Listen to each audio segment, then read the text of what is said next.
real meaning when they say the power of love. And today we're going to talk about our heart energy center. You may have heard of energy centers referred to as chakras or chakras, depending on what system that you are subscribed to. I like to refer to this as our energy center. So let me talk a little bit about what I know about our energy center and ways that we can have a healthy and well-balanced one. First of all, our heart energy center tends to be somewhere in this part of our body, so our upper chest area, and it can move a little bit. It can come up a little bit more towards the throat or a little bit lower towards our solar plexus. This area is also considered the seat of empathy or connection, and this is the area where we process a lot of love, empathy, emotion, feeling.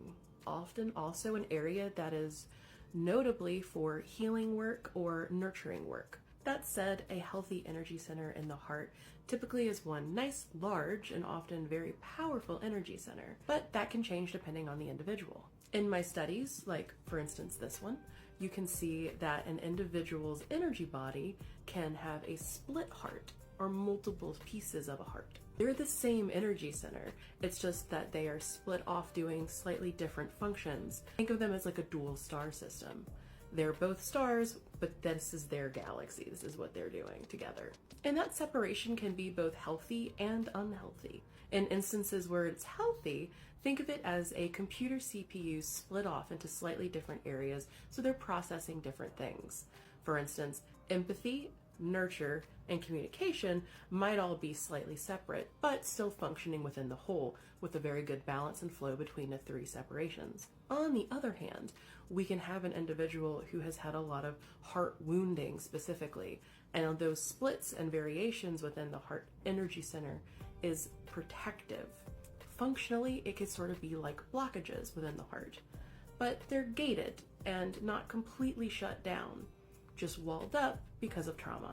So what do you do if you have damage to your heart? Well, focusing a practice around healing that area is pretty critical at that point. You could do things such as seeking out some therapy, making sure that the connections in your life are supportive and stable connections. And this one's kind of hard because it may mean cutting out people in your life who are toxic or not serving you currently.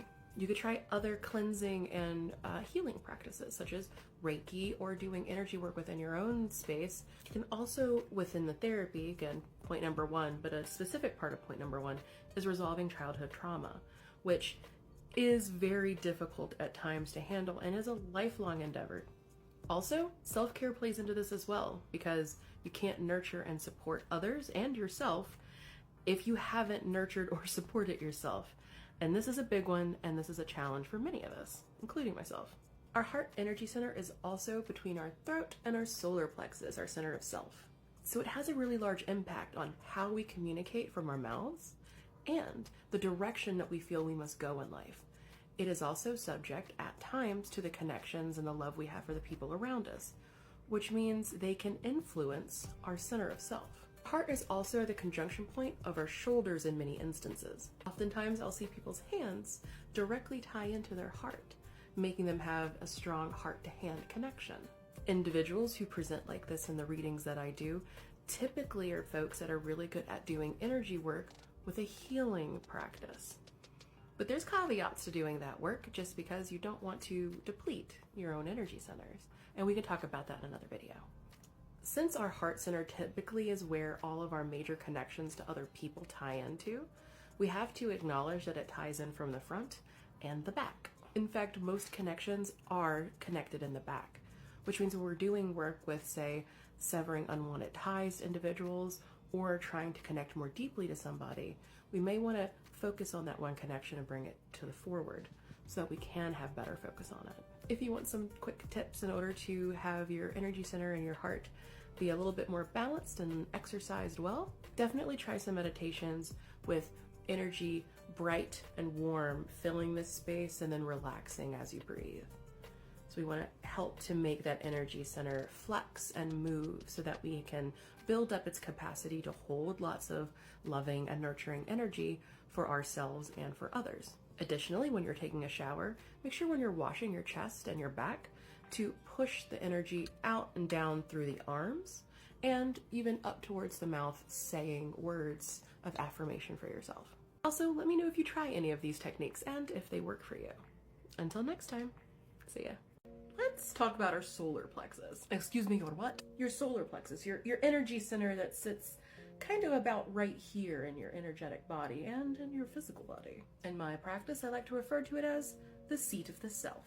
And it is a very important energy center for your direction in your life.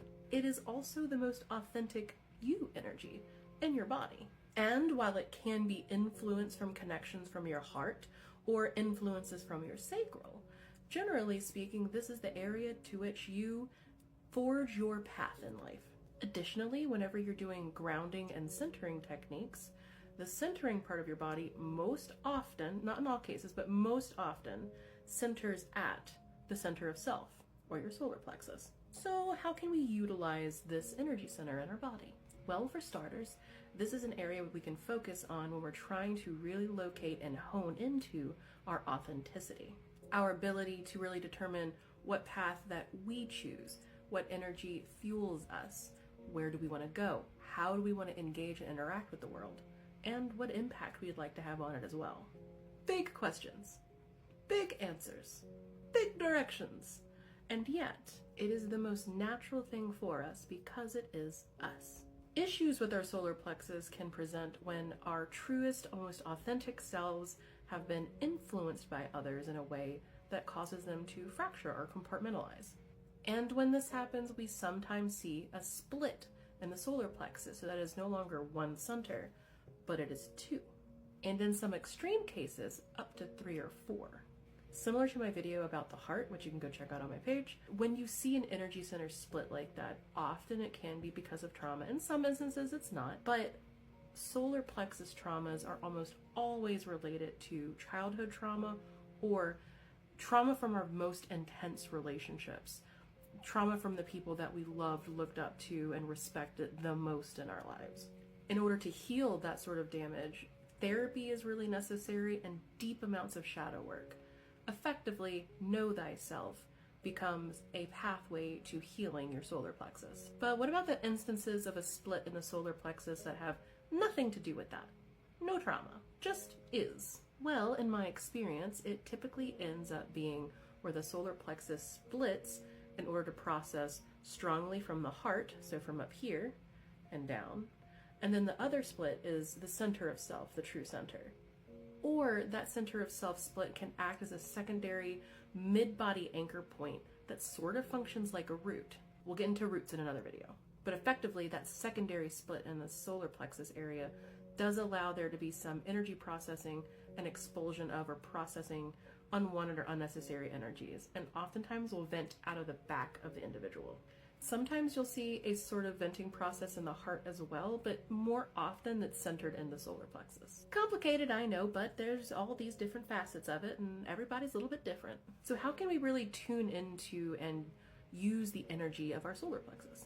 One way to begin is to close your eyes and imagine where is the center of your body, and pay attention to where that's at. Feel free to use your hands and try and see if you're a heart-centered person, or if you go a little bit lower into your belly.